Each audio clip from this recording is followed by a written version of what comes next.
Ça avait juste aucun sens, là. On pouvait générer, c'était du 50 pour 1, là, les revenus générés par rapport au dollar investi, autant en temps qu'en dollar marketing investi. C'était nos clients, essentiellement, qui faisaient le travail de convaincre les prospects de faire affaire avec nous. Parce que je considère vraiment que les entreprises qui gagnent, c'est celles qui sont capables d'exécuter rapidement.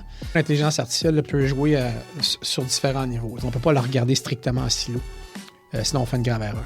C'est la raison d'ailleurs pour laquelle leur valorisation en bourse a chuté de façon très, très importante. Quand on le constate, il est trop tard. Charles Desjardins. Entrepreneur, PDG. expert stratège, mentor et consultant en go-to-market. Ça n'arrive pas par magie de l'hypercroissance. Ça vient par l'ensemble des éléments décortiqués. Une vision claire, un X-Factor. Tu mets tout ça en ligne, tu as une entreprise qui génère de l'hypercroissance. Il reste quoi?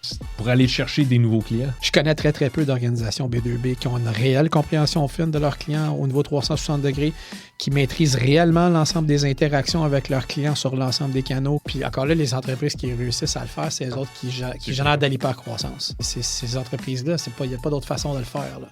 Ça n'arrive pas par magie de l'hypercroissance. Comment est-ce qu'on peut utiliser l'intelligence artificielle dans le marketing V2B? Ça va tellement vite que les entreprises ont peur de mal commettre leur investissement. Il y a une forme de paralysie jusqu'à un certain point. Là. Puis ça, c'est vrai pour toutes les technologies d'intelligence artificielle où ça va tellement vite. Il y a tellement de nouvelles technologies qu'il y a une notion de fear of missing inversée. Ça, c'est une erreur que les entreprises font énormément. Que les entreprises qui gagnent, c'est celles qui sont capables d'exécuter rapidement. C'est quoi l'erreur la plus coûteuse que tu vois en marketing B2B? L'erreur la plus coûteuse que je vois, c'est que... Charles Desjardins. Salut Bernard. Charles, si quelqu'un a seulement le temps d'écouter ta première réponse, ça devrait être quoi la priorité marketing d'à peu près toute organisation 2026-2027? Là? Écoute, de ce que j'observe là, sur le terrain, la priorité marketing, ce serait de d'abord et avant tout s'assurer, d'un point de vue B2B, que notre message et notre stratégie est connectée réellement avec les besoins et les intérêts de nos clients. Ça paraît peut-être extrêmement banal, ce que je dis là, mais souvent dans les opérations d'une business, il vient un disconnect entre la force de vente, entre le positionnement de marché de l'organisation, entre les stratégies que la business d'un point de vue exécutif elle a, de reconnecter l'ensemble de ces éléments-là puis de s'assurer qu'on est vraiment on par avec ce que notre marché recherche, puis d'aligner l'ensemble de nos efforts par rapport à ça. Ça devrait être priorité de toute organisation et de façon continue. Comment tu fais pour savoir que tu as la déconnexion? Tu sais, c'est quoi un signe ou un symptôme de déconnexion? Bien, c'est sûr que, tu sais, moi, j'encourage toujours les exécutifs d'entreprise à rester connectés sur le terrain. Donc, il y a une partie de ça que tu vas être capable de collecter en étant littéralement sur le terrain, à rencontrer des clients, à rencontrer des prospects, en travaillant avec ta force de vente, littéralement dans des meetings clients. Sinon, bien entendu, tu as toutes les mesures de performance que tu dois établir, tous tes dashboards de performance de vente. Et puis, tu vois essentiellement dans tes mesures de rétention de clients, dans tes mesures de croissance de vente, dans ton taux de closing, dans toutes tes différentes mesures, qu'est-ce qui fait en sorte que tu es on par ou pas par rapport à ton marché. Il faut être capable de le reconnaître rapidement. Donc, tu as la donnée qui va te donner un signal, mais ensuite de ça, il n'y a rien de mieux qu'une bonne prise d'information terrestre pour être capable de confirmer ces hypothèses.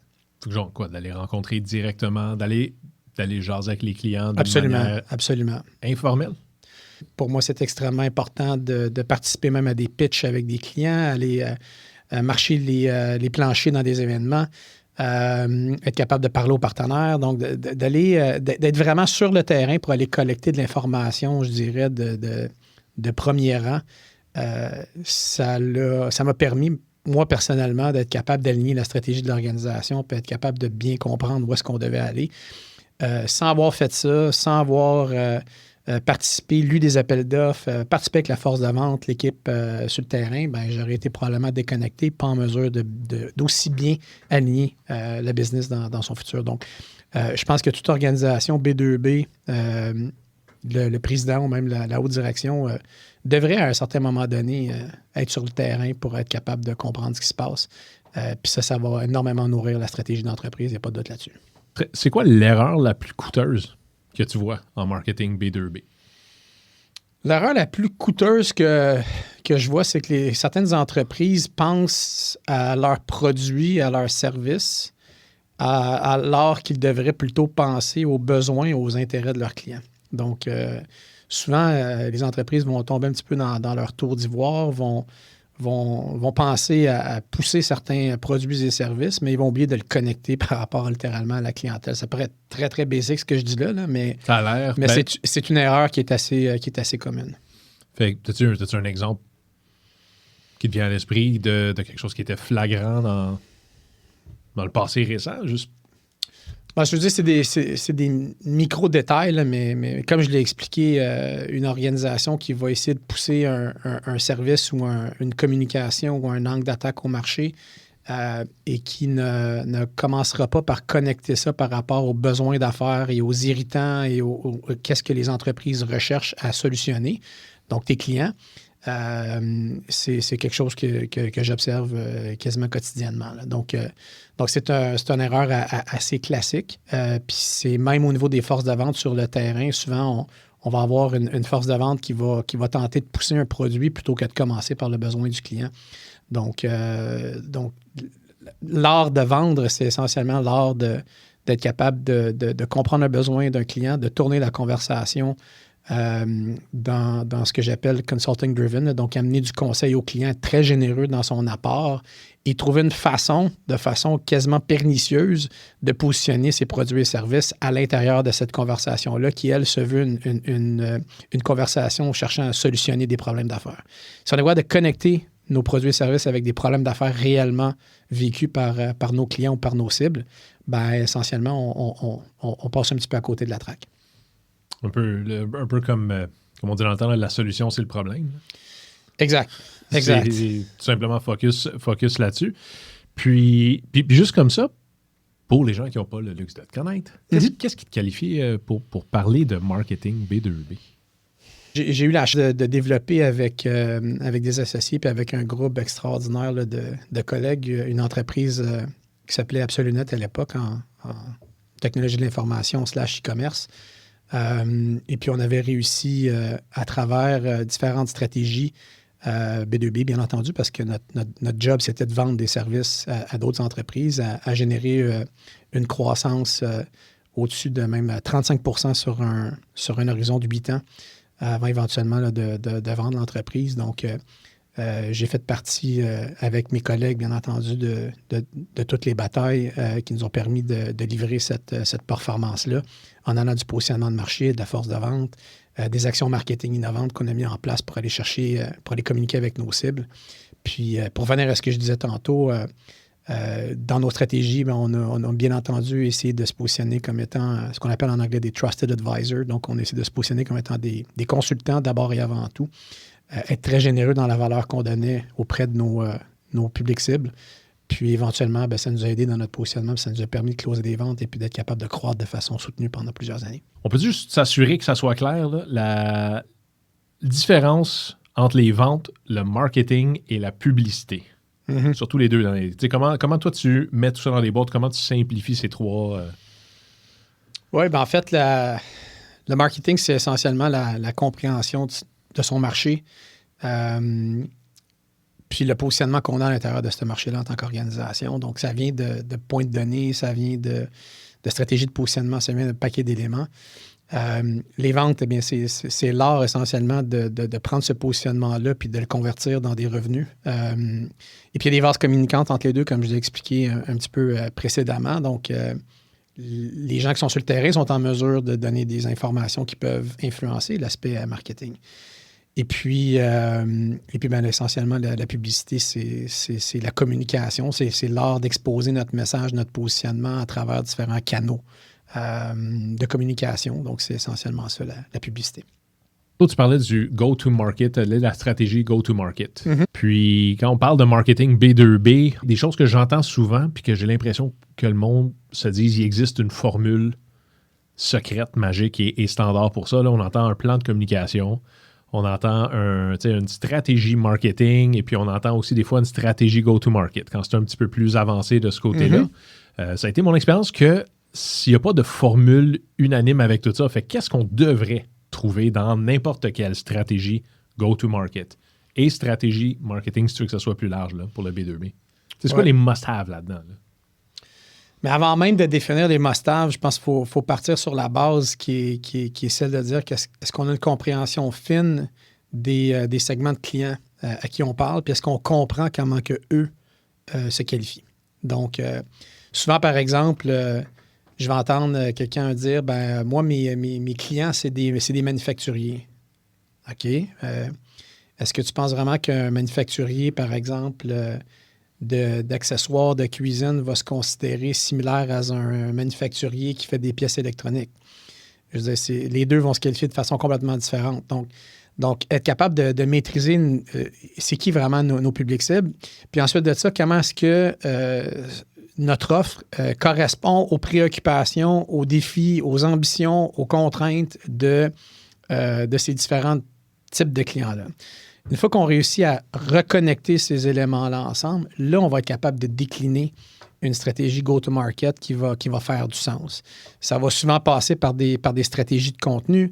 Ça va souvent passer par une déclinaison sur différentes plateformes, différents canaux. Et puis, il faut que ça se fasse essentiellement dans un esprit de lead generation, mais également de support à notre force de vente ou à notre force de sollicitation de vente pour qu'ils puissent être en mesure, eux autres, de travailler efficacement puis qu'on soit en mesure de convertir des opportunités en vente. C'est obligatoire, le contenu? Tu disais une stratégie de contenu, c'est-tu inévitable? En 2026, 2027, pour les prochaines années? Là. Ouais, le contenu, en passant, là, c'est pas nécessairement... On pense souvent du contenu écrit, là, donc... le contenu, c'est beaucoup plus que ça. Hein? C'est de l'audio, c'est du vidéo, c'est de l'imagerie, c'est du contenu rédactionnel. Donc, je dirais que le contenu est inévitable jusqu'à un certain point pour toute entreprise qui veut être performante dans ses actions de marketing puis de vente B2B. C'est pas obligatoire, mais si on veut être performant, on a tout intérêt à être capable de rejoindre notre auditoire, puis ça se fait à travers du contenu. Fait que contenu, là, genre dans le sens le plus large possible, même une publicité qu'on a vue il y a 30 ans, qu'on se rappelle, là, le compagnie de déménagement qu'on peut chanter son numéro de téléphone, par exemple. Là. Exactement. Fait qu'un jingle serait du contenu. Puis tu sais, souvent, puis là, on en a parlé souvent, Bernard, toi et moi, il faut pas surestimer le niveau de lecture des gens. Là. Donc, souvent, les gens ne liront pas tant que ça. Et souvent, même une pièce de contenu qui est très élaborée va servir plus à positionner sa marque ou son entreprise comme une autorité sur le sujet que ne faut pas penser que la personne va lire de bout en bout un document qu'on va avoir fait. Toi, tu lis pas ça, des white papers de A à Z, de la page 1 à la page 28? Écoute, techniquement, je vais faire comme tout le monde, c'est-à-dire que je vais regarder le document, je vais aller chercher un élément perceptuel, je vais l'ouvrir, je vais le parcourir en billet, puis je vais dire, ces gens-là sont sérieux, et puis je vais passer à un autre appel.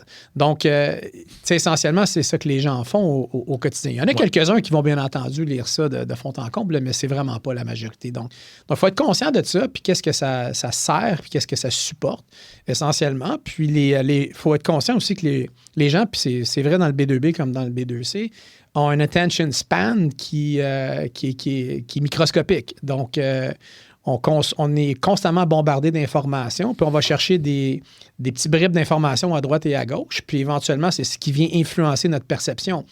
Donc, quand on parlait de marketing, mais comment est-ce qu'on peut, en tant qu'organisation B2B, aller positionner des messages et des contenus sur plusieurs canaux en simultané pour que les gens puissent aller prendre des bribes à droite et à gauche et qu'on puisse commencer à influencer leur perception par rapport à notre organisation? Je pense que c'est ça qu'il faut faire. Donc, moi, je suis comme ça. Je suis sûr que tu es comme ça. La majorité des gens sont comme ça. On voit des informations circuler, on prend des bribes à droite et à gauche, puis on se forge d'une opinion. Ouais. Donc, ou à tout le moins, on le fait de façon inconsciente. Je lisais l'autre jour, on est rendu à quelque part entre 7 et 14 000, on va appeler ça messages par jour. Oui. Tu aurais des publicités, des choses comme ça. Là, c'est... On parlait tantôt d'erreurs ou de choses qu'on voit souvent à marketing B2B. Bien, souvent, je vais voir des organisations qui vont mettre des efforts strictement sur un seul canal de communication. Et puis là, ils vont se surprendre de la sous-performance et de la sous-efficacité de cette initiative-là. si tu n'as pas de points de contact multiples, si tu ne vas pas frapper ton prospect en utilisant plein de canaux en simultané, nécessairement, tu n'auras pas un impact qui est fort. Donc, tu ne peux pas demander à un Business Development Representative, un BDR, par exemple, de faire des appels ou de solliciter des gens à travers LinkedIn pour être capable de booker des meetings puis penser que ça va être efficace si le prospect n'a pas vu une publication à droite, n'a pas vu un message à gauche, n'a pas vu une publicité, n'a pas vu l'entreprise dans un événement qui a marché sur le plancher, ainsi de suite. Donc, c'est la somme des points d'interaction ou de l'exposition à la marque qui va permettre d'avoir un meilleur impact sur les actions qu'on va accomplir. On ne peut pas le regarder strictement en silo. Sinon, on fait une grave erreur. Il y en a qui me disent que le cold call est mort. Écoute, le cold call n'est pas fort parce que je pense que tous les appels de fraude que les gens reçoivent ou l'ultra-sollicitation fait en sorte que les gens ne sont vraiment pas très réceptifs à ça, tout à fait. Donc, là-dessus, le cold call n'est pas mort, mais il n'est pas fort. Ça, c'est clair. En tout cas, je ne suis pas sûr qu'il va vivre comme il a déjà vécu. Exact. Dans un monde où le cold call est mourant, souffrant ou...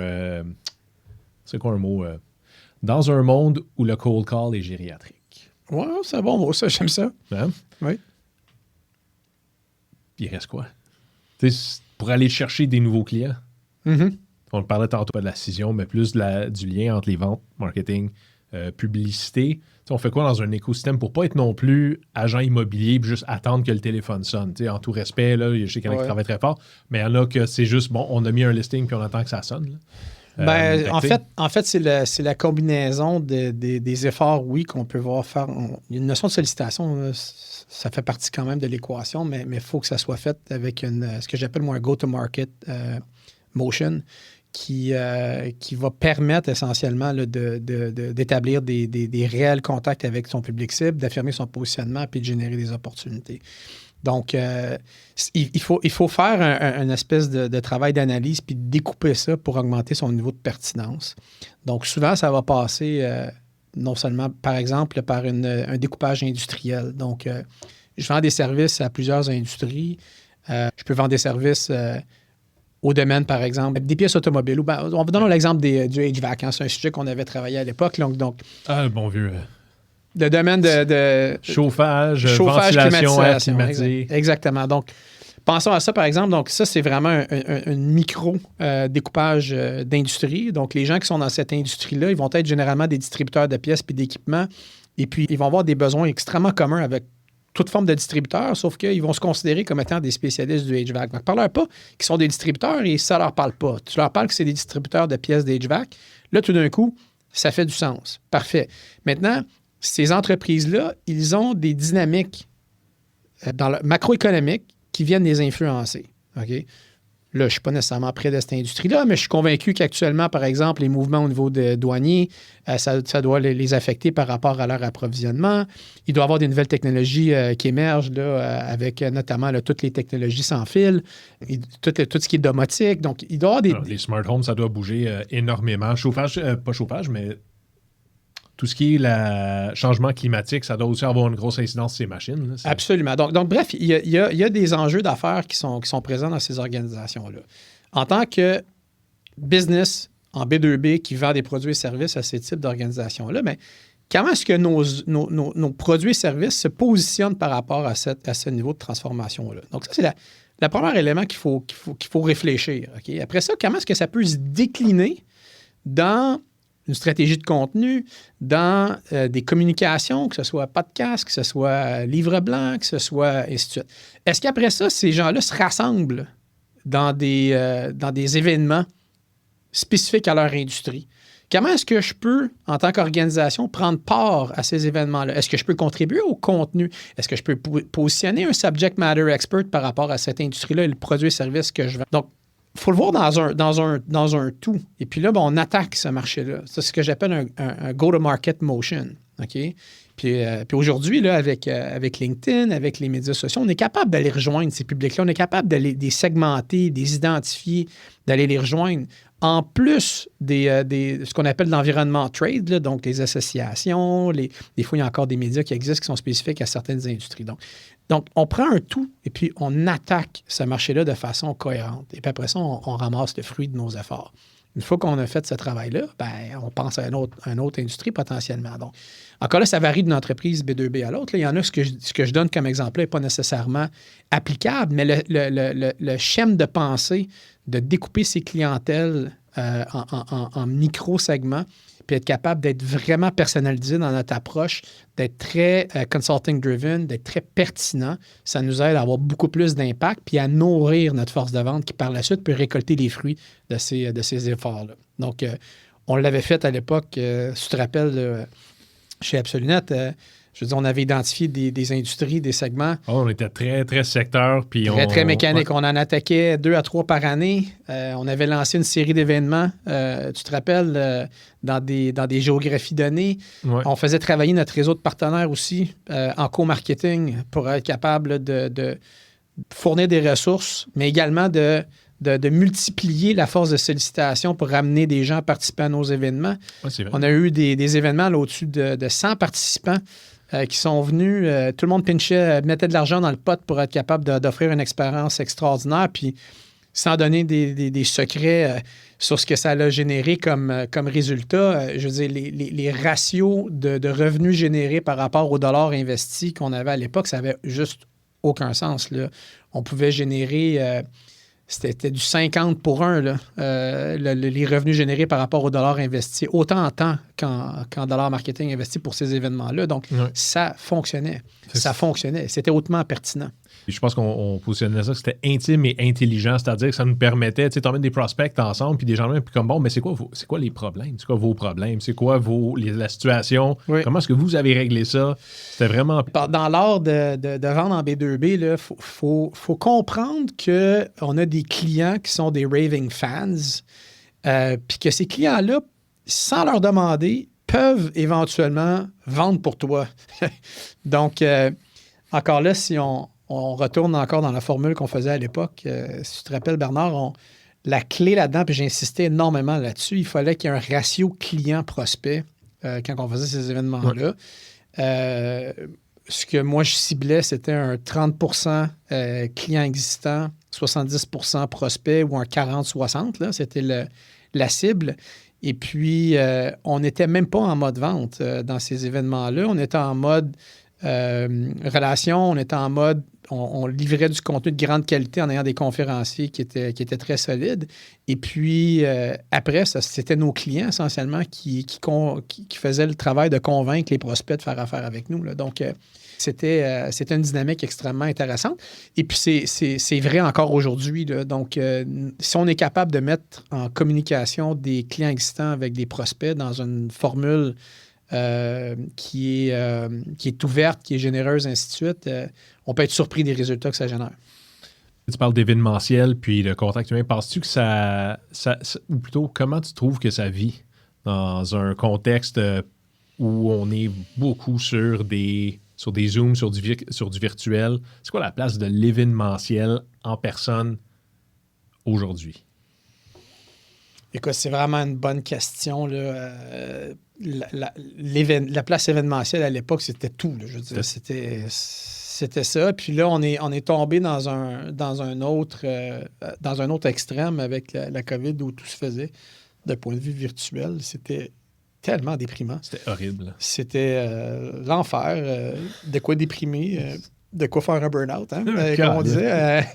Puis... je te dirais que là, actuellement, on est revenu à quelque part entre les deux, là. Donc,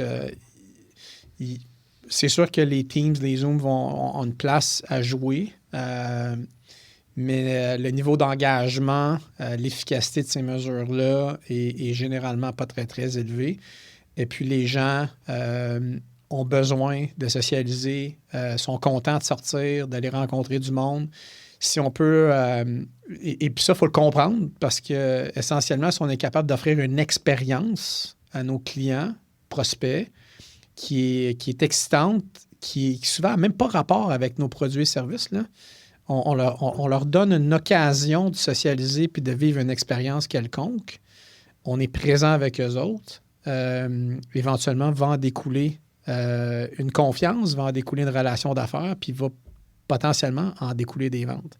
Donc, c'est une très bonne stratégie en général d'aller vers de l'événementiel, d'aller vers de l'expérientiel et puis d'essayer de travailler à bâtir des relations. Puis comme j'ai dit tantôt, l'idéal, c'est si on peut avoir à la fois des clients et des prospects dans une salle unifiée, on réussit à avoir un impact beaucoup plus grand. Mais encore là, il n'est même pas question de vendre. Ça, c'est une erreur que les entreprises font énormément, c'est qu'ils ressentent le besoin de constamment pousser pour vendre un produit et service, alors qu'on est des humains, on est des bébites de socialisation. Les gens vont faire affaire avec des gens envers qui ils ont confiance. Puis c'est pas en se faisant constamment pousser dans la gorge des services ou des produits qu'on gagne confiance envers les gens. C'est en bâtissant une relation, en connaissant intimement cette personne-là, en sachant que si jamais il arrive quelque chose, on peut prendre le téléphone puis appeler la personne, puis cette personne-là va être là pour nous, qu'on gagne confiance et qu'on est capable ensuite de ça de faire affaire avec ces gens-là. Donc, ne pas tomber dans le panneau de constamment être en mode vente. On est en mode séduction. On est en mode écoute. On est en mode... et ça, c'est extrêmement important.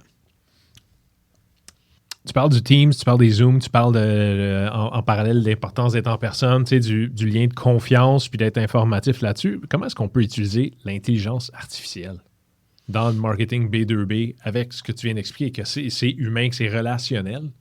Je pense que tu viens de le dire le plus. Puis, on s'entend, la plupart des outils qu'on voit aujourd'hui poussent beaucoup leur stack d'intelligence artificielle, la capacité, où il y a des gens qui en ressentent une peur. Toi, tu le vois comment, là, aujourd'hui, l'intelligence artificielle dans le marketing B2B? C'est que, tu sais, où est-ce qu'on peut le leverage, puis où est-ce que ça devrait être mis de côté pour l'instant? C'est vraiment une excellente question. Là.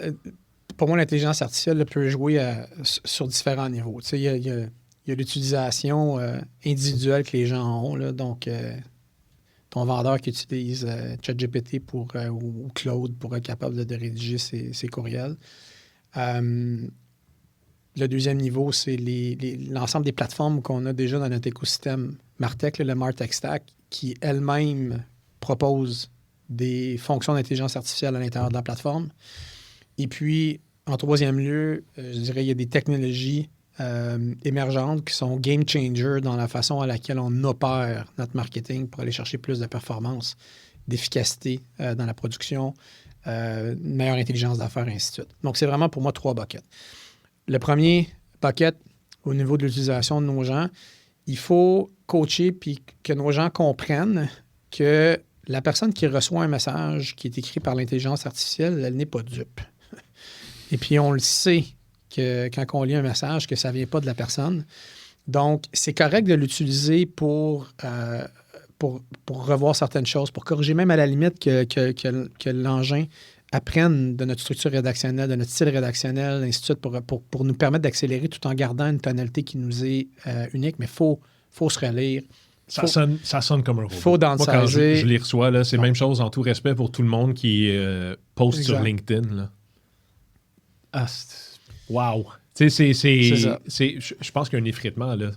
Fait que toi, tu vas dans le coaching vraiment de dire aux gens, juste utilisez-les comme... Utilisez-le, mais intelligemment. OK. Pas comme étant une fin en soi. Donc, ça, c'est un. Pour ce qui est des outils qu'on a en place dans notre MarTech Stack, ben là, il faut avoir une compréhension fine de ça. Ça, c'est du low-hanging fruit. D'ordre général, à l'intérieur même des licences qu'on a, on bénéficie déjà de ces fonctionnalités-là. Puis des fois, nos équipes sont juste inconscientes de ça. On ne fait même pas l'effort d'aller comprendre qu'est-ce qui est déjà mis à notre disposition. Puis on a tendance à partir sur des grands chantiers de nouvelles plateformes, et ainsi de suite, alors que on a déjà beaucoup qu'on peut faire à partir de là. Donc, par rapport à ça, clairement, c'est une recommandation toute simple, là, c'est prenez le temps de vous arrêter, de faire un assessment de ce qui est disponible dans l'ensemble des plateformes qui sont mises à votre disposition. Que tu payes déjà, là, dans le fond. Que tu payes déjà, puis comment est-ce que vous pouvez l'exploiter de façon intelligente également dans le contexte actuel. Puis il y en a de tout acabit. Hein. Il y en a qui sont là pour aider justement à accélérer la rédaction de contenu, par exemple, au niveau de nos pages web. Ça peut être au niveau de nos engins d'envoi de courriel, par exemple, des outils d'analyse un peu plus fins sur les segments, et ainsi de suite. Donc, il y a un paquet de choses qu'on est en mesure de faire avec ces outils-là. Donc, prenez-en conscience. Assurez-vous que vos gens connaissent ces éléments-là, que les gens sont formés puis que vous l'exploitez de façon plus structurée. Le troisième volet, qui sont les technologies, je dirais, un peu plus évoluées, il faut comprendre que les technologies d'intelligence artificielle au niveau marketing sont déjà quand même pas mal matures par rapport à beaucoup d'autres domaines, que ce soit production de contenu, production média, optimisation des campagnes sur les différents canaux. Donc, il y a plein d'éléments là, qui ont déjà atteint un certain niveau de maturité. Et puis, nécessairement, ça vaut la peine, à un moment donné, de regarder toute l'organisation marketing qu'on a. Puis, est-ce qu'il n'y a pas moyen d'être plus efficace puis de bénéficier de ce genre d'outils-là pour amener notre marketing puis nos efforts de go-to-market à un autre niveau. Donc, ça, c'est vraiment un troisième bucket. Là, pour ce bucket-là, il y a une forme de paralysie jusqu'à un certain point. Puis ça, c'est vrai pour toutes les technologies d'intelligence artificielle où ça va tellement vite. Il y a tellement de nouvelles technologies qu'il y a une notion de fear of missing inversée. Où on C'est-à-dire, tu parles du FOMO, là? C'est-à-dire que ça va tellement vite que les CTO, les CIO ont peur d'opter pour une technologie parce qu'ils ont peur qu'il y ait une autre technologie meilleure qui émerge le lendemain. Fait qu'ils ont peur de commettre des investissements dans quelque chose. Même chose qu'on reproche au point de vue dating pour beaucoup des milléniaux et des générations Z. Là, c'est exact. Une peur de l'engagement parce que d'un coup, il y a quelque chose de mieux qui arrive. C'est ça. Là, tu sais, mettons, tu as une business qui va s'être là, je vais dire de quoi de très, très haut niveau pour le public en général, là, mais OK, on s'est commis avec ChatGPT parce que c'était the nicest thing on earth, whatever. Puis là, tout d'un coup, on entend Anthropic qui arrive avec Claude, puis là, Claude, c'est le meilleur modèle. Puis là, mais avec Crime, je suis déjà commis dans ChatGPT, j'aurais dû attendre Claude, tu sais. Donc, okay. C'est un peu dans cet état d'esprit-là, tu sais. Donc, maintenant, il faut aussi tomber en action, puis pas avoir peur de se tromper, parce que maintenant, on a une forme d'inertie, là, mais en bout de ligne, c'est quelque chose qui est tout à fait présent actuellement dans le marché. Puis toi, tu le vois beaucoup dans ton quotidien de conseiller, de PDG ou d'autres directions? Oh, absolument.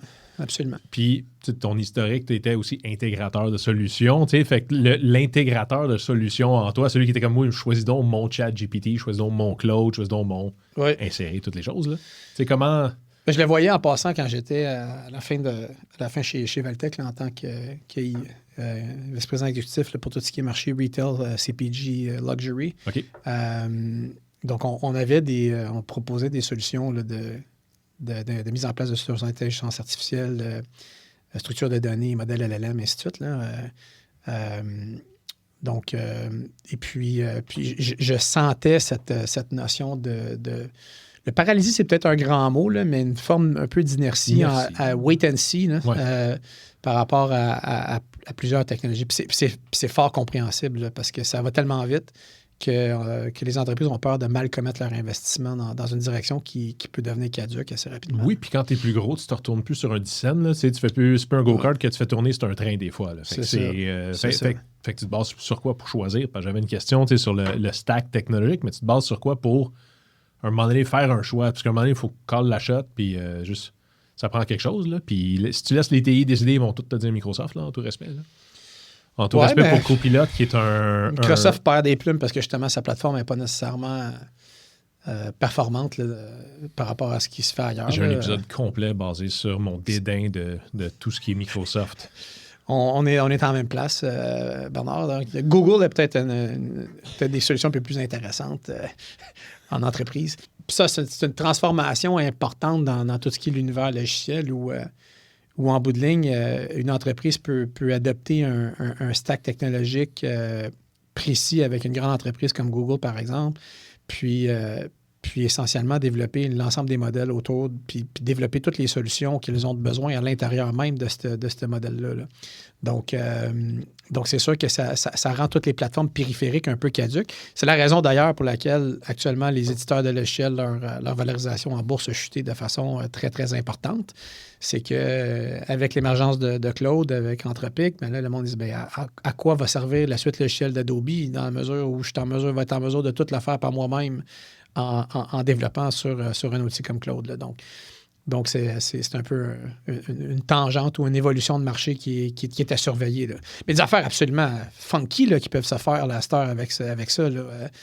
J'ai discuté avec un ancien partenaire d'affaires ou quelqu'un que je connais. Puis bon, eux autres, ils ont bâti littéralement un modèle sur Claude où l'ensemble des interactions de leurs employés avec les clients sont enregistrés en utilisant une plateforme. Là, je ne la nommerai pas pour les fins de l'exercice. Là.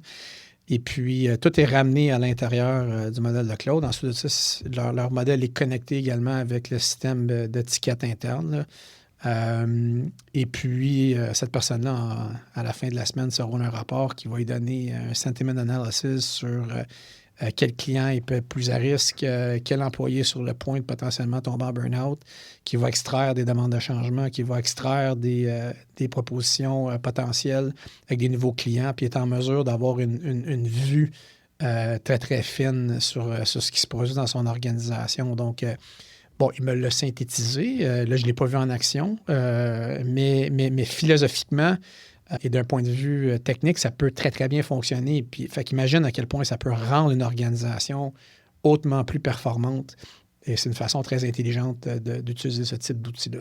C'est vrai dans l'univers B2B, là, across the board, où on peut penser utiliser ce type d'outil-là pour avoir une meilleure connaissance, une meilleure interprétation de l'information, une meilleure identification d'opportunités, puis être capable de convertir ça dans des ventes tangibles. Ça a-tu été ton expérience récente que ça se concrétise parce que c'est des feature sets? On s'entend, t'entends, on peut faire ci, on peut faire ça. Puis là, tu m'en parles, puis je me dis, shit, j'ai des outils que j'ai comme, tu sais, que je suis en train de regarder, puis je me dis, je pense pas qu'ils font ça, et ainsi de suite. Fait que, tu sais, genre, je le comprends en t'écoutant. Oh, la notion, tu sais, d'inertie ou d'inaction, ou tu sais, de juste, wait and see, comme tu dis. Mais en même temps, c'est... Mais là, l'exemple que je t'ai donné, c'est un exemple d'une agence un peu similaire à ce qui était Absolument à l'époque. Mais chez un de mes clients, dans un tout autre domaine qui ne peut pas être plus B2B industriel que ça, il y a exactement la même logique qui est en train d'être implémentée. Dans ce cas-là, il n'utilise pas Claude, il utilise un autre modèle LLM. Et puis, mais il y a la même logique de prendre les informations des différentes rencontres, de prendre la connaissance. Dans ce cas-là, c'est un métier qui a une forte prépondérance en ingénierie. Là. Donc, prendre la connaissance des ingénieurs puis de transformer ça dans un modèle qui permet d'automatiser puis de rendre plus efficace l'ensemble des livrables qui sont faits pour les clients. Dans ce cas-là, c'est un mix d'ingénierie, de design et de production manufacturière. Okay. Donc, et cette entreprise-là a une vraie vision de dire, ben on va le faire de ça un avantage concurrentiel. Donc, ça prend juste une vision. Après ça, les outils sont là à la disposition. Il s'agit juste des amalgamer, des peaufiner.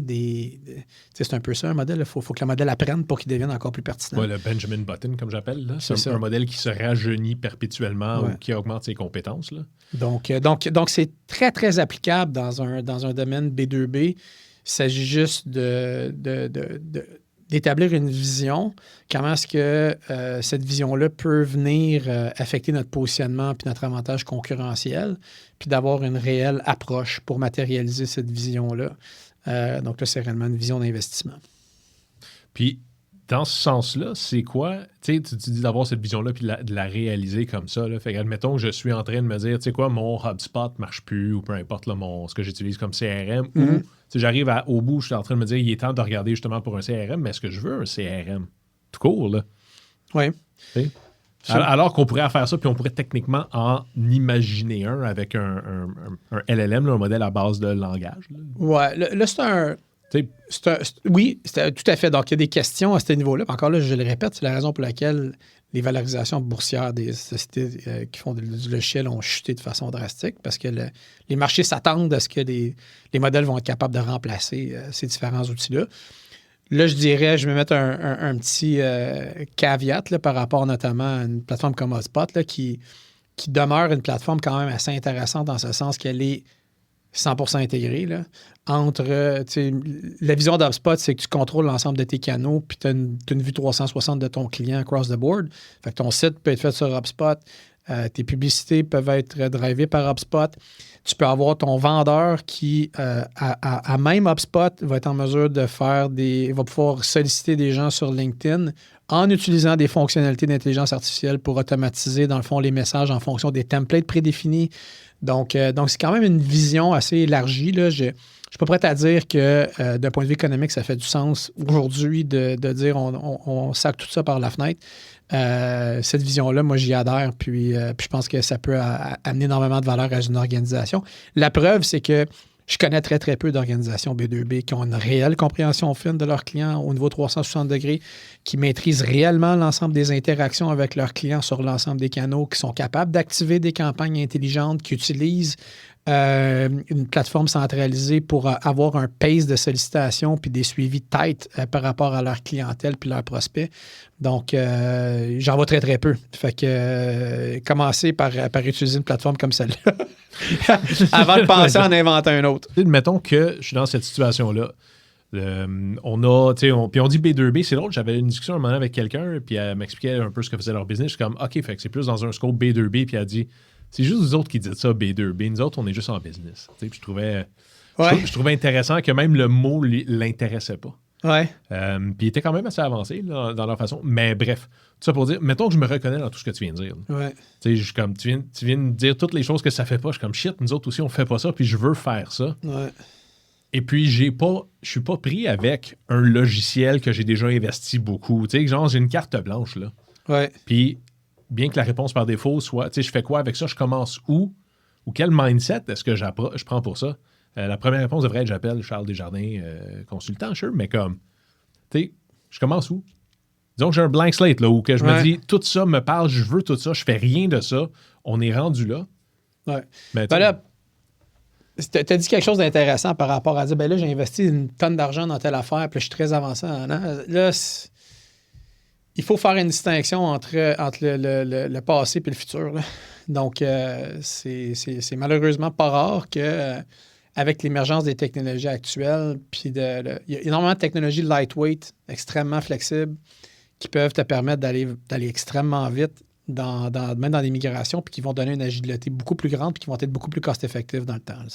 Cost-effective en étant au niveau de la maximisation de tes opérations, au niveau des coûts de facture, tout intégré ensemble. Fait qu'il faut faire attention à dire, là, je suis commis là-dedans, parce qu'éventuellement, ça peut t'amener à ta perte si tu restes trop attaché par rapport à ton vieux stack technologique. Puis ça, les dirigeants d'entreprise, il faut qu'ils fassent attention aussi, parce que généralement, le département des TI ou le CIO ou le VPTI n'aura pas intérêt à ramener vers des technologies agiles nécessairement, parce que souvent, son contrôle est fonction des technologies que lui seul connaît. Donc, il y a une forme de résistance qui peut émaner des organisations reliées à des enjeux politiques de cette nature-là. C'est pas le cas de tout le monde, mais c'est assez fréquent que ça arrive. Je comprends aussi l'enjeu. Tu sais, le pitch des TI, c'est oui, mais la cybersécurité. Ouais. Puis tu parles de contrôle de ce côté-là, puis il y a quand même cet enjeu-là. Là. C'est ça. Bon, pour répondre à ta question plus précisément, là, donc, probablement le B2B, c'est quoi? T'sais? Dans le fond, le B2B, c'est du B2C avec un layer de complexité un peu plus important. La preuve, c'est que, d'un point de vue technique, là, c'est quoi la différence entre un CDP et un CRM? Tu sais, je veux dire, un Customer Data Platform puis un Customer Relationship Management Platform. Essentiellement, c'est la même maudite affaire. C'est juste que le CRM, tu as des one-to-many relationships. Fait que tu as une entreprise avec plusieurs individus. Puis dans un CDP, ben, tu as des individus. Essentiellement, là. Mais ultimement, la personne qui consomme en B2B ou en B2C, c'est un humain qui a 2 bras, 2 jambes, 2 oreilles, du moins j'espère, et puis un nez et une bouche. Okay? Donc, ils ont les mêmes aspirations. Ils veulent... Il n'y a personne qui a envie d'être endormi, puis qui n'a pas envie d'être diverti, qui n'a pas envie de rire, tout le monde a envie d'avoir du plaisir dans la vie. Okay?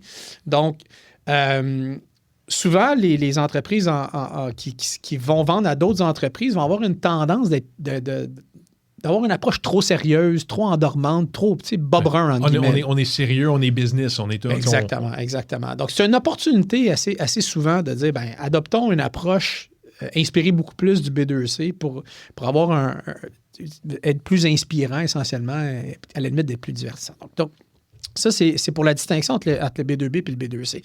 Maintenant, il faut partir sur la base. La base étant, c'est quoi mon marché? C'est quoi mon positionnement? C'est quoi les go-to-market motion que je peux mettre de l'avant? Une fois que tu as défini ça, là, tu regardes les outils que tu as. Est-ce que ce que j'ai comme stack technologique, est-ce que ce que j'ai comme personnel, est-ce que ce que j'ai comme organisationnel me permet de livrer puis d'être performant par rapport à mes ambitions commerciales? Là, on se pose la question. Mais il faut commencer d'abord par comprendre où est-ce qu'on s'en va, qu'est-ce qu'on veut faire, puis après ça, on regarde l'aspect plus ce que j'appelle le foundation, donc la fondation organisationnelle, ce qui est capable de suivre par rapport à ce qu'on veut accomplir. Donc, tu sais, pour moi, c'est un one-two punch. Là. OK. Puis, en passant, il y a beaucoup d'organisations qui font l'erreur de vouloir changer leur stack technologique, OK, juste parce qu'ils voient des nouvelles technologies, mais sans faire le travail fondamental de dire à quoi ça va servir. Comment est-ce que ça va nourrir ma stratégie, mon positionnement, ma vision. Donc, il faut toujours partir de cet élément-là. OK. Fait que ce serait quoi des questions de qualité que les gens pourraient se poser pour être sûr de ne pas tomber dans le piège? Bien, généralement, il faut... Tu sais, c'est une question toute simple qu'on peut se poser en tant qu'entreprise. C'est quoi ton X-factor? Tu sais, donc, ça vient là, de la technologie pas la technologie, mais la méthodologie de Vern Harnish, là, si tu te rappelles Scaling Up, là, notamment, là, c'est quoi le X-factor de notre business? On est-tu un Me Too business ou on a de quoi vraiment de différent? Donc, clarifier ça. Après ça, s'assurer, est-ce que toute la business across the board le comprend? C'est quoi mon X-factor? Encore là, super banal, là. Mais rencontre n'importe qui travaille pour une business, là, puis accroche-les, là, puis dis « Hey, tu travailles pour qui? » Là? Il va dire « Je travaille pour telle business. » Ah, OK. C'est quoi le X-factor de la business pour laquelle tu travailles? Il va dire, qu'est-ce que ça veut dire, X-Factor? Ben, c'est quoi qui fait que votre business est vraiment, vraiment différente des autres? Qu'est-ce qui fait là, que les gens viennent chez vous plutôt que d'aller ailleurs? Puis tu serais vraiment surpris à quel point, souvent, tu n'auras pas de réponse. La personne, elle va réfléchir, elle va se tourner les yeux, ainsi de suite. C'est pas normal, là. C'est pas normal. Parce qu'en bout de ligne, si tu définis ton X-Factor qui est clair, qui est affirmé, puis que tu le fais comprendre à toute ta business, qu'est-ce qui va arriver?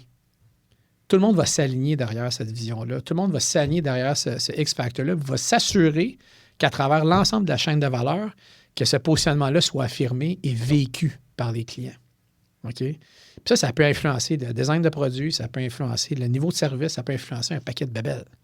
Mais extrêmement important. Donc ça, c'est la base. Est-ce que tout le monde a un X-Factor?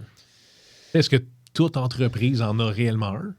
Ben, il faut que toute entreprise en ait un. Est-ce qu'ils sont tous wow à se garrocher en bas d'un pont tellement qu'on est impressionné? Non. Ça t'arrive souvent? Te garrocher en bas d'un pont quand t'es impressionné? T'es juste comme OMG! Oh! Tu comprends ce que je veux dire, Bernard?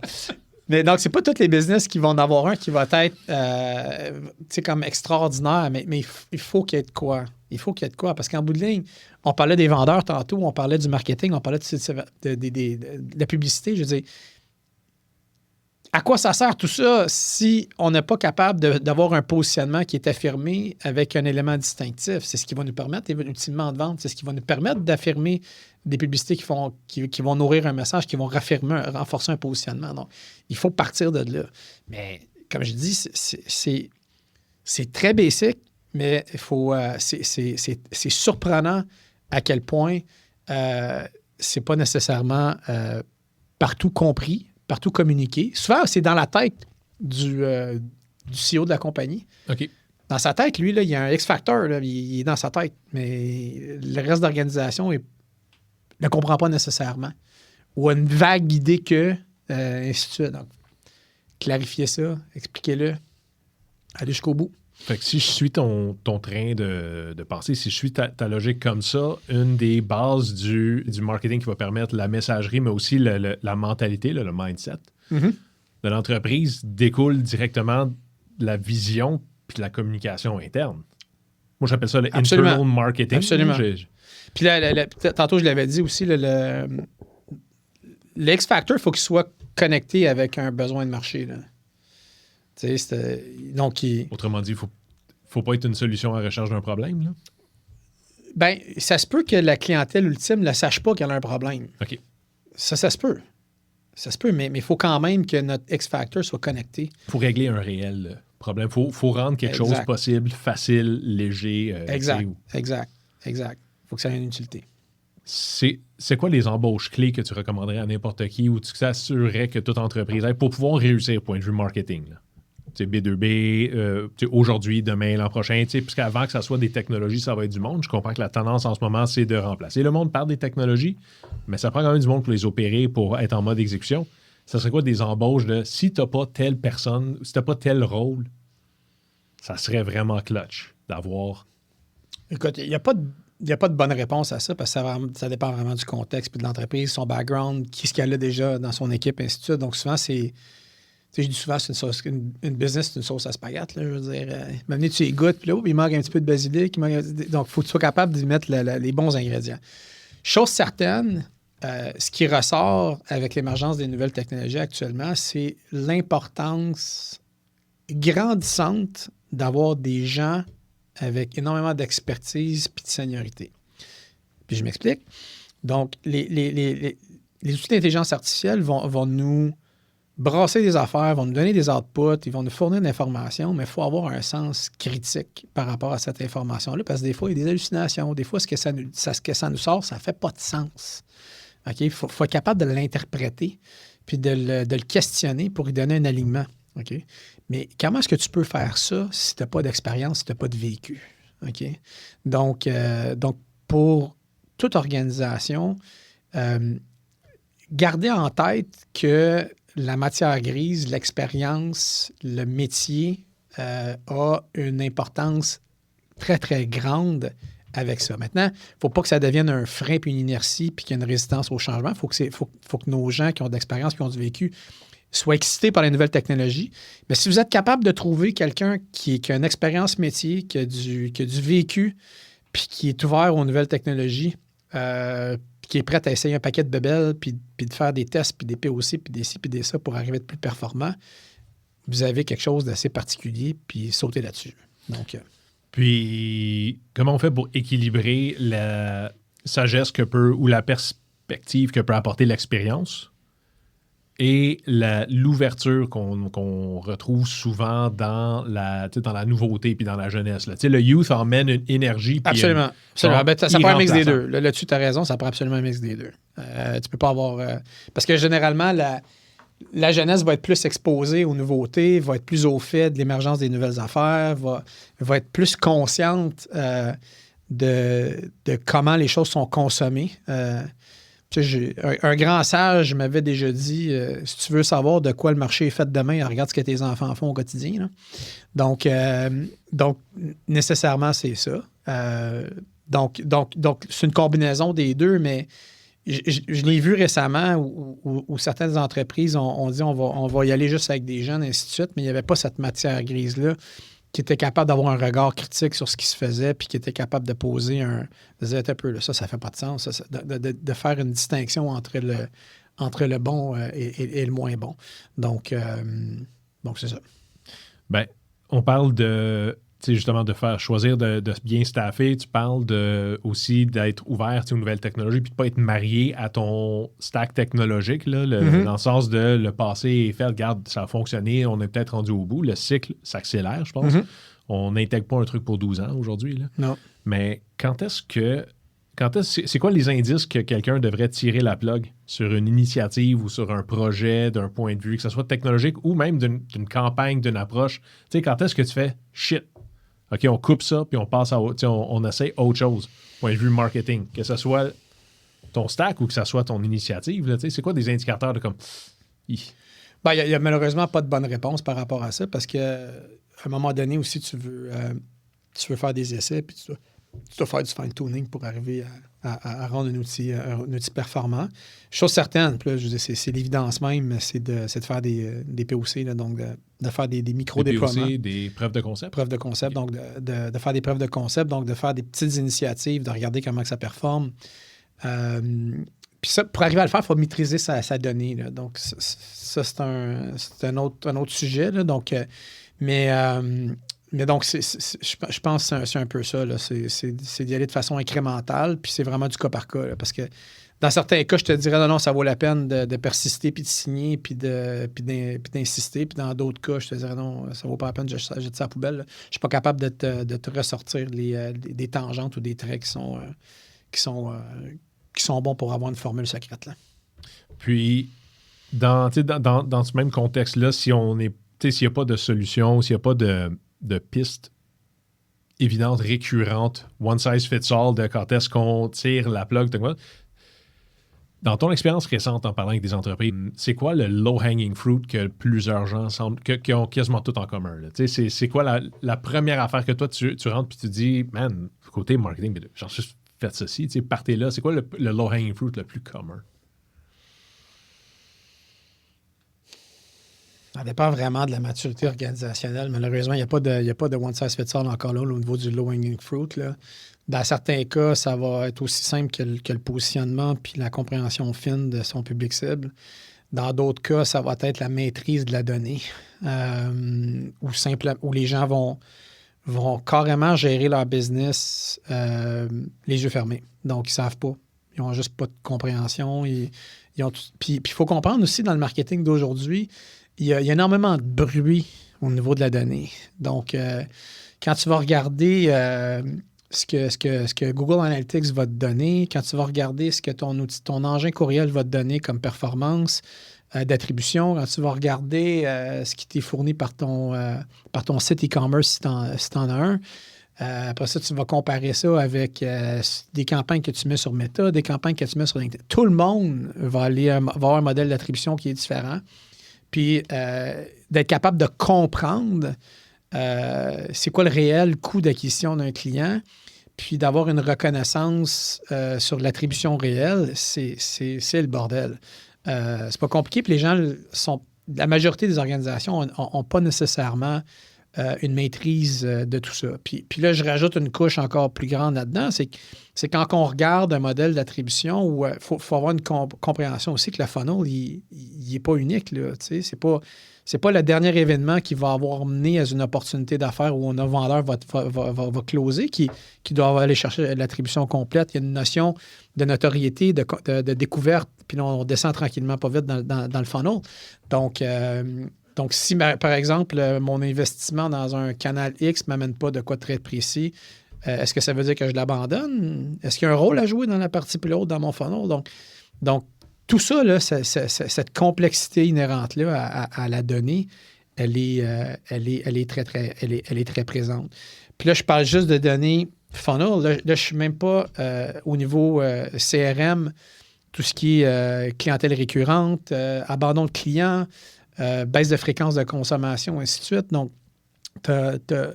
cette notion-là de maîtrise de données, là, elle est quand même très, très, très, très présente. Donc, dans le B2B, là, je veux dire, je fais une synthèse vraiment super simple. Je veux dire, un client, souvent, va avoir une fréquence d'achat.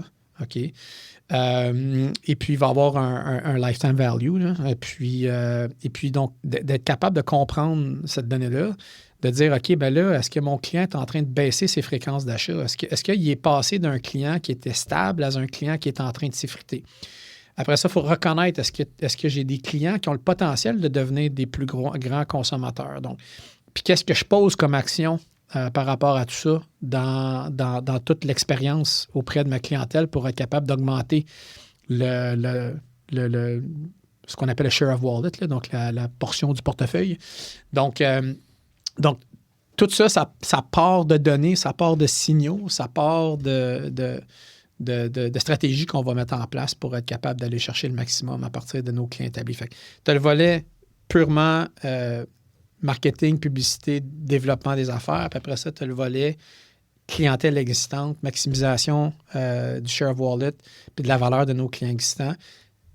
En dessous de ça vient un layer de données qui est présent puis qui souvent est comme pêle-mêle, micmac et pas compris et saisi par les entreprises. Les entreprises qui se distinguent réellement vont avoir une vraie bonne connaissance de ces informations-là, vont avoir des indicateurs précis puis vont prendre des décisions puis des actions sur ces indicateurs-là. Les entreprises extrêmement performantes sont rendues là. Donc, ça sous-entend que tu as un setup qui te permet de reconnaître et d'identifier et puis d'accéder à cette information-là. Absolument, absolument. Donc, ça prend... tu as différentes façons de le faire. Là. Donc, tu peux avoir un layer type Data Lake avec un outil de dashboard, là, que ce soit Looker, Power BI, et ainsi de suite. Tu as d'autres outils qui existent aussi dépendamment là, du type de business que tu as, qui peuvent être soit plus spécialisés dans une sphère ou dans un autre. Mais généralement, là, oui, ça prend un layer d'interprétation de données, de traitement de données et d'interprétation de données qui va être capable d'aller chercher de l'information des différentes sources puis de la parser pour être capable de l'interpréter. C'est drôle parce que tu parles d'attribution. L'attribution étant le « ceci a causé cela » ou « a influencé cela ». C'est pas nouveau. Hein. Il y a 20 ans, McGill, en relations publiques, la discussion, c'était comment on fait pour s'assurer que le monde sache que c'est les relations publiques qui ont généré ça. Moi, je suis arrivé avec mon background de vente là-dedans. Je suis comme, parenthèse, mais comment on le sait tout court? Genre, moi, si je close un deal, c'est pas vous autres, c'est moi. Ouais. Puis, mais il n'y a pas de bonne réponse. Hein? Tu sais qu'il y a plusieurs façons d'attribuer. Donc puis tu sais, j'en parlais rapidement tantôt. Là, encore là, il faut faire attention parce que c'est dangereux de couper des investissements sur certains canaux qui vont nourrir la partie supérieure de ton funnel. Donc, il faut avoir cette compréhension-là. Puis, tu as des modèles d'attribution en modèle U, des modèles d'attribution linéaire. Tu as toutes sortes de modèles d'attribution potentiels. Puis, je pense que la vérité se situe dans l'interprétation de différents modèles pour se faire une tête intelligente par rapport à tout ça. En bout de ligne, il s'agit de fine-tuner puis de maximiser son investissement plutôt que de tirer des conclusions hâtives sur une seule façon d'interpréter la donnée. Si je résume ça à je pars avec quoi ou avec quel mindset, c'est que ça me prend idéalement un dashboard ou une vision d'un dashboard, puis au lieu de prendre, c'est comme une montre Garmin, au lieu de prendre tout ce qui est de là, c'est de savoir qu'est-ce que je veux, qu'est-ce que j'ai besoin de savoir. Ouais. Fait que disons que je pars mon dashboard. On en designer un live pour n'importe qui. On dit juste de base, là, tu sais. Ben, probablement en B2B, là, je vais dire un chiffre approximatif, là, mais 80 à 90% de ta clientèle, de ton revenu vient de ta clientèle existante. OK? Donc, pour moi, d'avoir un dashboard qui va me donner l'information sur comment ma clientèle existante performe, puis est-ce qu'il y a des tendances à la baisse, des alertes, des choses comme ça va être pour moi capital. Parce que tu veux d'abord et avant tout capitaliser sur l'actif de ta business, puis l'actif de ta business, c'est ta clientèle. Okay? Donc ça, c'est pour moi... La clientèle génère à peu près 100% des revenus en général. Exactement. Après ça, d'un point de vue BizDev à proprement dit, ce que les gens vont avoir tendance à faire, c'est qu'ils vont avoir tendance à regarder le nombre de quotes qui vont avoir sorti, ils vont avoir la valeur de ces quotes-là, le propensity to close. Après ça, avec les dates de closing, ça va donner quoi comme volume d'affaires potentiel? À moi, ça, j'ajouterais, encore là, pour revenir à mon histoire de funnel tantôt, la partie haute du funnel.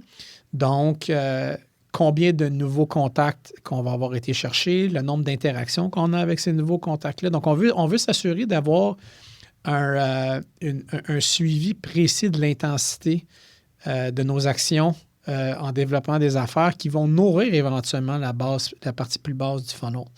Donc, faut jamais oublier de mettre cette composante-là parce que en tant que comité de direction, c'est encore là, je ne sais pas si tu te rappelles, c'est quelque chose que je disais souvent, quand on le constate, il est trop tard. Ce qu'on cherche, c'est d'avoir des indicateurs avancés de ce qu'on va constater plus tard pour être capable de prendre des actions en amont avant que les choses se matérialisent. Donc, c'est pour ça que le nombre de soumissions qui sortent aujourd'hui, c'est important parce que ça va me dire ce que je vais générer comme vente demain. Mais c'est encore plus important de mettre en place des mesures qui vont me dire combien de soumissions je vais être capable de sortir tout à l'heure. Donc, il faut le garder en tête. Ce serait quoi des exemples précis d'une donnée qui pourrait te donner ça, juste combien de soumissions on a en cours? Parce que comme tu dis, l'autre, c'est le pipeline, c'est le bon vieux. J'envoie 10 soumissions par mois, j'en close une. La moyenne, c'est 1 million de dollars. Donc, j'ai 12 millions dans le pipeline par année, grosso modo, puis ainsi de suite. Je veux dire, c'est aussi simple que ça? Ben là, encore là, tu parles des indicateurs plus de vente classique. Donc, le pipeline, le taux de closing, ainsi de suite. Moi, je te parle de plus qui est les actions de business development, donc de sollicitation. Ça peut être de dire, j'ai une force de gens là, qui vont solliciter des gens, par exemple, qui vont écrire des emails sur LinkedIn, qui vont faire des publications. Etc. Donc, comment est-ce que je peux m'assurer d'avoir une vélocité à ce niveau-là qui va m'assurer un funnel qui va suivre par la suite?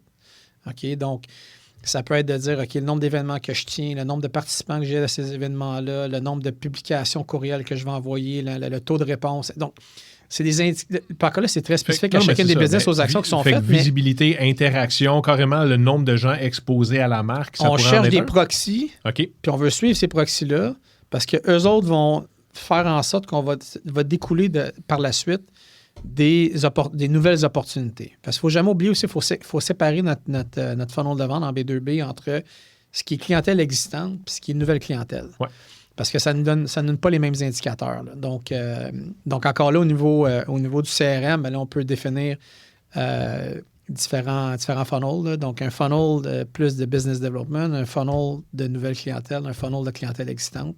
Puis de ça peut ressortir différentes métriques qu'on va suivre pour être capable de peaufiner. Puis après ça, ça, c'est sûr que les gens là, qui sont dans le B2B vont savoir de quoi je parle. Là. C'est extrêmement difficile de discipliner nos gens à garder une information de qualité au niveau CRM. Fait que là, il faut amener cette assiduité-là. Puis il n'y a pas d'autre façon que d'avoir un responsable un directeur des ventes, un vice-président, peu importe, là, qui s'assure de faire des meetings récurrents puis de garder cette information-là à jour de façon continue. Parce qu'un vendeur, à la base, il s'en fout pas mal de son CRM, il veut juste vendre. Ils sont réputés pour pas être super fiables Exactement. sur leur compte de dépenses. Ouais. Fait que là, il faut les... Exactement. Ça fait qu'il faut les discipliner par rapport à ça, malheureusement. Il faut leur donner des outils qui sont faciles à utiliser pour pas qu'ils passent leur temps à saisir de l'information, mais en même temps, il faut les amener à garder l'information la plus clean possible, la plus propre possible. Ceci dit, je pense qu'une des qualités sous-estimées de la plupart des outils, c'est la saisie de données automatique. Exact. Si tu peux avoir un outil qui fait la job à ta place, au lieu de combien tu as fait de X ou combien on a vu de ta face, fait que si tu as du reporting automatique, moi, je voulais juste ramasse le data tout seul, je ne veux pas le loguer moi-même. Oui, tout à fait. Donc, c'est pour ça que encore là tu as des outils CRM qui vont offrir ça de facto, là, où si tu réussis à faire en sorte que tes vendeurs comprennent qu'en travaillant dans le CRM directement, ils vont sauver énormément de temps. Donc ça veut dire des templates, ça veut dire l'outil d'intelligence artificielle pour rédiger que toute la documentation vient après, ça peut même te fournir des insights par rapport aux démarches commerciales que tu as. Là, on est rendu là. Ouais. Donc, une fois que les vendeurs comprennent que ça peut être les aider, ça peut faire un long way. Puis ça, d'ailleurs, en passant, pour ce qui est de... Ça, c'est un conseil que j'ai quand même assez souvent donné. Là, si tu veux que ta force de vente adopte de quoi, là, va chercher ton top gun, là, celui que tout le monde en regarde et qui dit « Ah, c'est que j'aimerais ça être performant comme ce vendeur-là. » Puis assure-toi que lui adhère à ta patente. Le jour où lui, il va travailler avec les outils que tu lui donnes, puis que les autres vont le voir, là, tout d'un coup, ils vont tous vouloir faire pareil. Donc généralement, tes top performers, inclus-les dans ta réflexion, inclus-les dans la sélection de tes outils, dans la mise en place des différents outils, assure-toi qu'ils soient des first adopters. Puis si tu arrives à faire ça, ça va tracer le chemin et ça va être vraiment facile. Des fois, ça peut être difficile parce que ça peut être des divas, là, mais si tu réussis à les mettre de ton côté, là, ça peut être sacrément facile en termes de gestion de changement par la suite. Là. On est rendu précisément dans la vente, ça, puis on est parti avec, dans notre notre focus à haut niveau, qui est le marketing B2B. Fait que le lien se fait quand même naturellement. C'est des vases communicantes. Là. Pour moi, ça de un à l'autre. Absolument. C'est-à-dire que ça peut pas être deux choses distinctes qui se rencontrent une fois par mois. Non. Ben, ça peut l'être, là, mais ça, c'est une erreur, là, dans le sens que pour moi, les deux doivent se nourrir. Là. Les deux doivent se nourrir, puis ça doit être fait de façon incrémentale, de façon quotidienne quasiment. Là. Donc, il y a énormément de valeur à faire travailler les ventes et le marketing ensemble. Puis les ventes peuvent dire au marketing, donne-moi des leads, mais qu'est-ce que les vendeurs peuvent, ou qu'est-ce que les ventes peuvent donner au marketing pour aider à un cercle vertueux, là? Ouais. Là, tu mets le doigt sur quelque chose. Il y a des dynamiques des fois qui existent en entreprise où les vendeurs, l'équipe de vente est souvent la grosse tête, entre guillemets. C'est des gens qui font généralement plus d'argent que les autres, ainsi de suite. Ben, c'est les marqueurs de but. Puis souvent, moi, je les appelle c'est comme mes petits poussins, là, sont dans un nid, là, puis ils attendent de se faire nourrir par maman oiseau. Là. Donc, il faut absolument casser ça. Il faut absolument casser ça, puis avoir une dynamique positive puis constructive entre les ventes et le marketing. Que ce soit pas donne-moi, tu sais, pas donnant, là, que ce soit plus on travaille en équipe et puis on a un projet ensemble. Donc, là, comment tu arrives à le faire, là, c'est vraiment dans les aptitudes de leadership puis être capable de faire travailler tout ce monde-là ensemble. Là, mais il faut faire attention à cette dynamique-là. Ça peut paralyser ta business. Ouais, fair point. Mettons que je suis dans un contexte justement B2B, puis sans être trop institutionnel, moi, je dis, je n'ai pas besoin de marketing. Moi, je fais juste répondre à des appels d'offres. Mm-hmm. Est-ce que c'est une illusion? Est-ce que je suis à l'abri du besoin du marketing? Si c'est ma réalité, si je fais juste répondre à des appels d'offres? Toujours. Ben, je veux dire, à la base, n'importe quelle entreprise qui arrête d'évoluer est une entreprise qui voit mourir. Là. Moi, je te dirais... répondre à un appel d'offres, c'est une chose. De rédiger l'appel d'offres, c'est un autre. Là. Donc, si tu es capable, à travers ton jeu d'influence, puis avec un positionnement de marché tellement fort que tu en viens à influencer comment les appels d'offres sont rédigés, tu arrives à avoir une position de marché beaucoup, beaucoup plus forte. Puis ça passe par le marketing, puis par l'aspect conseil. Là. Donc, puis bien entendu, je ne dis pas dans une perspective là, de non légale de collusion, là. De collusion, non, non. C'est ça, on a couvert ça dans un épisode précédent. Je voulais juste te ramener à l'ordre. mais tu comprends non, ce que je veux dire. D'influencer dans le sens qu'une fois que tu sais que, par exemple, que ChatGPT existe, ça se peut que tu demandes mieux à ton moteur de recherche. Ça se peut que dans ton stack technologique, tu dises... Bon, ben, on a besoin de ça. Fait que toi, dans le fond, c'est vraiment de positionner.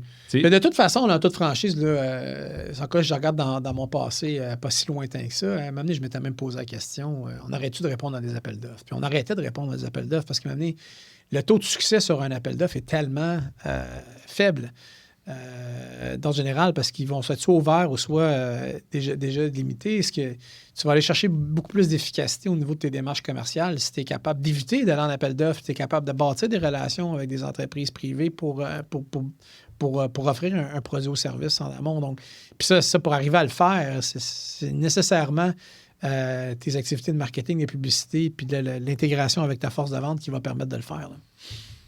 Ouais, make sense. C'est quoi un mauvais conseil que tu entends souvent dans ton milieu? Parce que là, tu parles de plus en plus à des entreprises qui, eux, parlent aussi à des gens dans ton rôle de conseiller, tu sais, oui, gouvernance, en stratégie, croissance, j'imagine, de ce côté-là. Mais c'est quoi un mauvais conseil que tu entends souvent? Bon, j'ai rien qui me vient en tête. Là. Fait qu'il n'y a pas de monde qui se disait, hey, j'ai entendu qu'il faudrait qu'on telle affaire, et puis...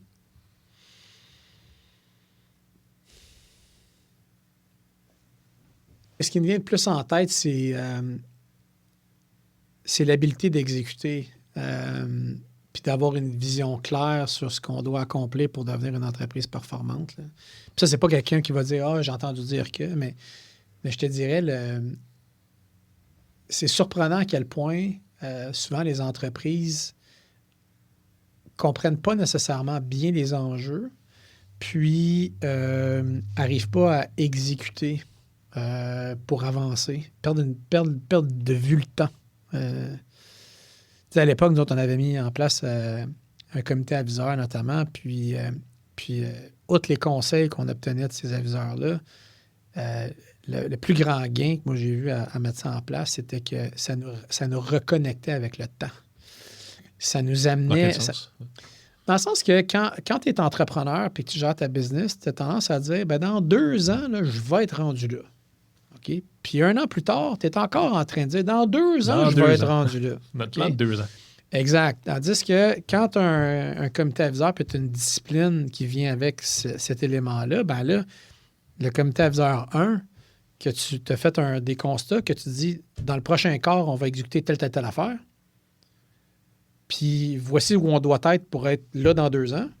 Au bout du quart numéro 1, quand tu te rassois, tu dis voici ce qu'on a exécuté. Maintenant, voici ce qu'on doit être là pour être là dans 1 an et 3 quarts. Okay. Right? Donc tu accélères ton pace parce que tu reconnectes avec une discipline d'exécution dans le temps. OK?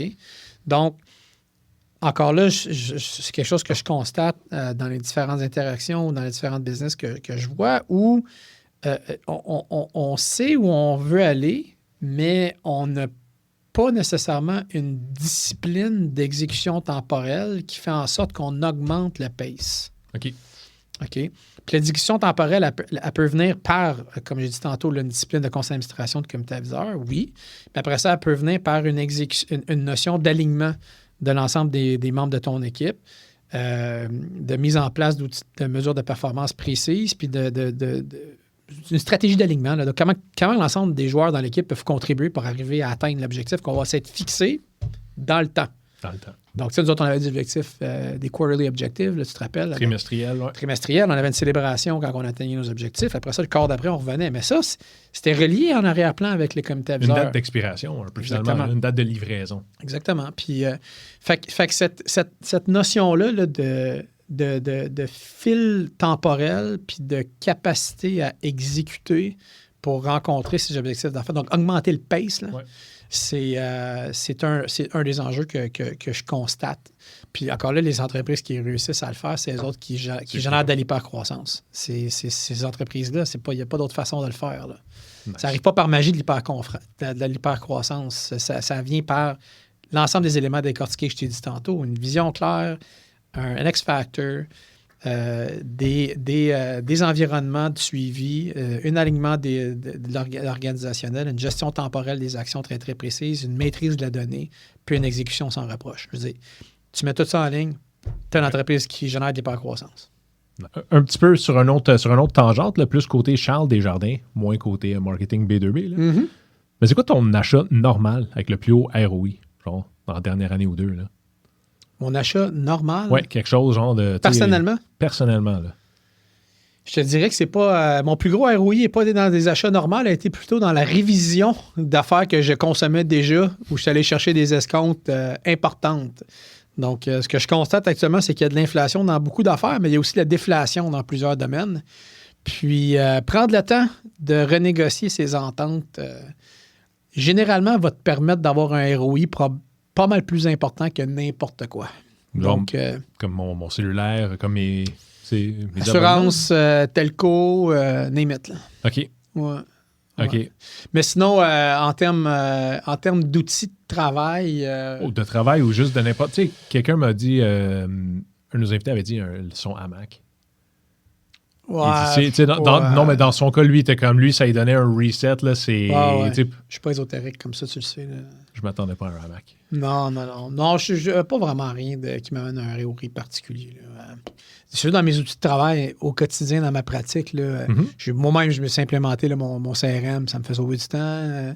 Bien entendu, j'utilise un modèle LLM où je suis capable de ramener l'information, puis être capable d'interpréter les ensembles des informations, questionner, challenger, puis extraire un paquet d'affaires. Là, ça l'aide dans la pensée, puis dans l'évolution, puis d'accélérer également des livrables. Là, je veux dire, facilement, là, certaines tâches que je fais aujourd'hui avec les outils qui sont en place vont me prendre 20 à 25 % du temps que ça m'aurait pris autrement. Là. Donc, c'est quand même assez majeur. Là. Donc, ça, le ROI, là, il est assez important, mais dans le fond, ça se reflète plus pour les gens qui je travaille, qui bénéficient essentiellement de plus d'output, plus de throughput avec moins de temps. Fait que toi, tu profites-tu de ce gain-là pour revenir plus rapidement aux gens ou pour avoir plus de temps? Comment je pourrais dire? Est-ce que le temps que le gain en temps, tu le donnes à tes clients inclus dans tes prix ou est-ce que toi, tu le gardes dans le sens de ça me donne plus de temps pour aller. Non. Quand je vais dire à un client, ça va me prendre tant de temps, ben, je vais. Puis, tu sais, ça me permet de. Ce que ça va me permettre de faire, mettons, là, je travaille avec un client où je dis, OK, là, il faut revoir complètement ton go-to-market motion. OK? Et probablement, ben, il n'y en a pas, mettons. Il n'y a pas de go-to-market motion. Là, il faut exécuter. Puis là, pour être capable de faire avancer ça, ben là, je dis, OK, ben, ça prend telle action, telle action, telle action, telle action, telle action. Là, je le définis à très, très haut niveau. Mais c'est une chose de dire, ça prend telle action. Puis, sais-tu quoi? Je vais faire un premier jet. Je vais te livrer telle affaire en first draft. OK? Juste pour qu'on puisse juste pousser, pour starter la machine. Puis partir la machine. Puis donner le ton. C'est huge, là. Tu sais, souvent, c'est commencer, c'est... Exactement. Fait que, tu sais, avec un client, par exemple, je dis, OK, là, il faut compartimenter puis attaquer avec des industries particulières, comme on m'a dit tantôt. Après ça, tu sais, une façon de le faire, c'est de définir, d'avoir un landing page sur ton site qui va être spécifique à ça, d'avoir un white paper, de découper en articles.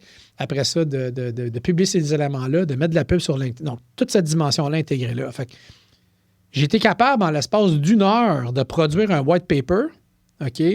Sérieusement, le contenu, là, il est spick and span, là, OK? Dans le sens que on n'est pas loin de la vérité. Puis ça l'aurait pris, à une certaine époque, à un certain Bernard, probablement un 40 à 60 heures de travail pour être capable de produire de quelque chose d'aussi pertinent là, par rapport au comment l'industrie est en train de se transformer, en quoi est-ce que la proposition de valeur de l'entreprise répond à ce besoin-là, des études de cas. Une fois que tu es dans ton modèle LLM, tu as rentré tes études de cas, tu as rentré la proposition de valeur, tu as rentré ton sales play, tu as rentré ci, tu as rentré ça, puis tu lui donnes un brief par rapport à l'industrie, il est capable de te produire de quoi de vraiment quand même assez bon. Là. Fait que très peu de temps. Puis là, je ne dis pas que ça va être ça, le produit fini, là, loin de là. Mais ça permet à tout le monde de comprendre qu'est-ce qu'on veut dire par là, puis comment que ça peut être décliné, de le visualiser. Ouais. Après ça, tu peux prendre ça, tu dis comment est-ce que je peux faire un landing page avec ce contenu-là? Fait que tu es capable, avec très, très peu de temps, de matérialiser ou d'aller plus deep dans des action items qui, autrement, auraient pris énormément de temps à faire ou que j'aurais juste pas eu le loisir de le faire parce que ça aurait été trop coûteux et ça n'aurait pas fait de sens. Là. Donc, ça, c'est sûr que c'est extrêmement aidant. Puis ça permet d'augmenter la vélocité, comme j'expliquais tantôt, puis d'augmenter le rythme d'exécution. Fait que dans ce sens-là, c'est ça, le gain temporel, l'accélération fait partie de la valeur que tu fournis et non d'une chose que tu te gardes. Parce que souvent, la technologie, on va avoir plus de temps de ci puis de ça, mais en général, c'est le contraire, c'est que ça devient une accélération. T'sais. Non, c'est une accélération. Puis, tu sais, moi, je suis plus dans un... Tu me connais, là, je suis un gars high pace, là. Donc, je veux que les choses avancent, aillent vite, puis qu'on puisse de progresser.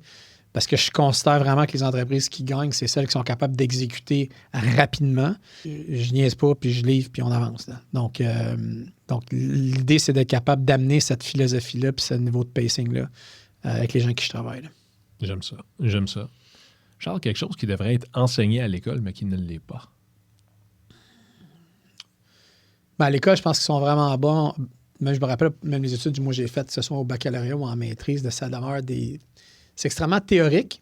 Tu apprends la pensée critique, tu apprends des théories, tu apprends des méthodes, des façons de faire, et ainsi de suite. Puis, tu apprends pas sur les bancs d'école, mais dans les événements parallèles, la partie humaine, la partie socialisation. Puis, pour qu'une entreprise réussisse à performer, ça prend des habiletés humaines de compassion. Ça prend des habiletés humaines de lecture de l'individu. Ça prend des aptitudes humaines d'adaptation. Ça prend toutes sortes de choses de cette nature-là. Ça prend des aptitudes d'écoute. Ça prend toutes sortes d'aptitudes, puis ça, on ne l'enseigne pas à l'école.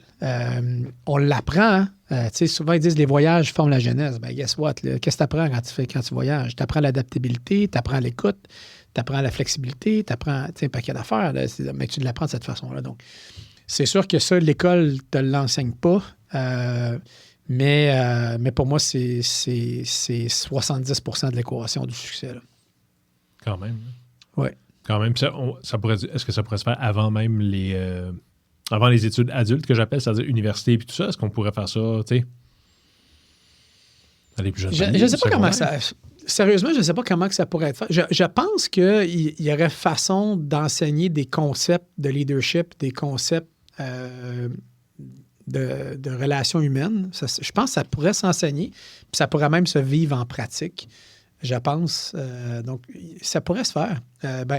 On a d'amis Eric, là, avec son institut de leadership en gestion. J'ai jamais participé à une séance ou à un cursus de ça, mais je suis pas mal certain que ce qu'ils font, c'est qu'ils enseignent aux gens des éléments non écrits qui doivent en grande partie toucher à des attributs de personnalité, de communication, puis de leadership au sens large. Donc, je pense que ça, c'est peut-être un exemple d'initiative en ce sens-là. C'est un bon point. Puis c'est radicalement différent des autres réponses que j'ai entendues jusqu'à là. Fait que j'aime ça. J'aime ça. Dernière question. Est-ce qu'il y a un sujet ou un concept important sur lequel tu as changé ton fusil d'épaule dans les dernières années? Écoute, je change tellement souvent mon fusil d'épaule que je ne saurais pas te dire, donner d'exemples en particulier. Là. C'est quelque chose que tu croyais il y a 4 ans, qu'aujourd'hui, tu es comme, you know what? À la lumière de ce que je sais maintenant ou de ce que j'ai vécu, aujourd'hui, je crois que ou je pense que telle affaire. Peut-être qu'il y a un des éléments là, que j'ai. Tu me connais, là, j'ai toujours été cheap de nature. Là. Donc, j'ai souvent, par le passé, squeezé les ressources, puis essayer de constamment garder un contrôle sur les dépenses de façon peut-être un petit peu exagérée. Donc, tu sais, je pense que c'est correct là, parce qu'il y a tellement d'entreprises qui n'ont pas de contrôle sur leurs coûts, puis ça les tire vers le bas. Là. Mais savoir reconnaître à un moment donné que de payer pour avoir une qualité supplémentaire, que ce soit au niveau des individus, que ce soit au niveau de certaines dépenses particulières organisationnelles, ça vaut vraiment la peine. Donc, c'est quelque chose de peut-être que j'aurais changé de fusil d'épaule. Mais ça, je pense que ça vient avec l'expérience. Est-ce que c'est juste 4 ans? C'est peut-être plus 10 ans là, que juste 4 ans. C'est vague. Ouais. Mais je le préciserai pour quiconque qui écoute parce que il y a des gens qui le sont au niveau des ressources humaines. Toi, tu as toujours été très économe par rapport à toi-même ou dire « on peut faire ça. » Je me souviens faut nuancer le volet cheap sur un truc dans un sens que d'une générosité énorme en parallèle. Moi, je le vois même. Je le nuancerais juste pour s'assurer que les gens comprennent. En fait, ça retombe sur un élément philosophique, à savoir que moi, j'ai toujours pensé que pour avoir une entreprise performante, ça venait d'abord et avant tout par la générosité des gens donc, qui étaient dévoués à la cause. Puis, essentiellement, qui était aussi très créatif pour arriver à réaliser des choses avec moins de moyens. OK? Puis, si tu mets ça ensemble, ben là, tu as une formule qui est vraiment particulière. Puis, pour arriver à le faire, il faut que toi, tu montres l'exemple. OK? Puis moi, j'étais chanceux parce que mes 2 associés à l'époque d'Absolunet, Martin et Daniel, étaient également dans la même philosophie que moi. C'était pas des dépensiers, c'était des gens qui faisaient ça pour des bonnes raisons, des gars de famille, des gars qui étaient plus intéressés par réaliser un projet avec une gang puis qu'on a du fun à le faire qu'à montrer qu'il y avait de l'argent. T'sais. Donc, tu sais, combien de fois je suis allé dans des événements puis que sur la strip à Vegas, j'allais, c'était la grosse joke là, au Treasure Island ou au Luxor parce que c'était la suite à 67 et 99, alors que les autres PDG de compagnie, ils étaient dans les hôtels à 400-500$ la nuit. Là. Moi, il n'y avait aucune question que j'aille faire ça parce que, puis en même temps, je montrais l'exemple. Puis, j'ai jamais voyagé en première classe. J'ai toujours été en arrière. J'ai toujours fait attention aux dépenses. Quand j'allais dans un restaurant, j'ai jamais donné la carte de vin à un client. J'ai toujours pris la carte de vin moi-même faire le choix. J'ai toujours fait des choix de restaurant en fonction de ce que je savais qu'elle allait être raisonnable en termes de coût. Puis, je l'ai fait across the board, mais donc, on va appeler ça frugal. J'étais frugal, mais en même temps, je le faisais across the board. Je ne demandais pas aux gens de l'être sans moi-même l'être. Donc, ça donnait le ton, puis ça laissait présager aux gens qu'il y a une façon de faire les choses bien, avec classe, mais sans dépenser dans des affaires inutiles. Donc, voilà. J'aime ça. Pour rapper ça, on te trouve où? Quelqu'un qui se dit, j'aimerais ça en savoir plus sur tout ça. Où est-ce qu'on trouve Charles Desjardins? Où est-ce qu'on peut te lire, te voir, te Vous poker? pouvez me voir, bien entendu, j'ai un site internet qui s'appelle Desjardins-consultant avec un S.com. Autrement, vous pouvez me rejoindre sur LinkedIn. Si vous me rejoignez sur LinkedIn, faites juste faire référence à cette petite vidéo-là ou à la vidéo que vous avez vue pour que j'accepte la relation, parce que si je ne connais pas, généralement, je refuse. Bon, Donc, fait que notre code rabais, c'est Charles Desjardins sur LinkedIn. exact. Avec le code Simplifique pour avoir 10% de rabais au checkout. Exactement. Donc, ça, c'est quelque chose que je dis souvent aux gens. Si tu ne veux pas perdre le fil de ton feed LinkedIn, assure-toi d'avoir juste des gens que tu connais dans ton réseau. Donc c'est ça. Tellement merci d'avoir fait ça, Charles. Ça me fait plaisir. Merci, Bernard. Cheers.